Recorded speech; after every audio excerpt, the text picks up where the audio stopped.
আজ বানালাম ঠাকুমার পদ্ধতিতে কাঠঠপুলি। কাঠঠপুলি? কাঠঠপুলি, না এটা তো কোনোদিন খাইনি মনে হচ্ছে। যে খাইনি সে বুঝবে না মিস করছে। কড়াতে 2 কাপ নারকেল কোড়া, 1.25 কাপ পাটালি গুড় দিয়ে ভালো করে মেখে মাঝারি আঁচে নেড়ে চেড়ে নারকেলের চাই বা খিরসা বানিয়ে নিলাম। ভালো পিঠে তৈরি করতে হলে একটু ভালো পাটালি গুড়ের দরকার হয়।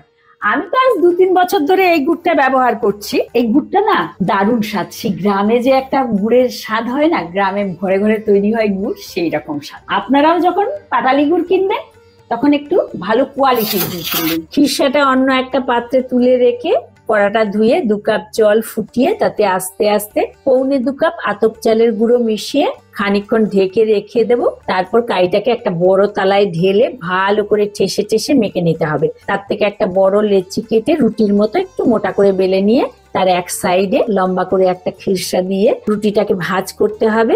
যেভাবে দেখাচ্ছি সেভাবে আঙ্গুল দিয়ে চেপে চেপে একটা পুলি পিঠার আকৃতি দিয়ে দেবো। এবার একটা বাঁশের ছিলকা দিয়ে পুলিটাকে কেটে নিয়ে একটা চাটুর মধ্যে অল্প একটু ঘি একটা ন্যাকড়া দিয়ে বুলিয়ে এই পুলিগুলোকে উল্টে পাল্টে দুটো পিঠ খুব ভালো করে ভেজে নিতে হবে। পিঠেটা বানিয়ে যা ভালো লাগছে না কি বল। গরম গরম পিঠেটা নামিয়ে উপর থেকে নলেন গুড় ছড়িয়ে মুখে যখন দিচ্ছেন না, আহ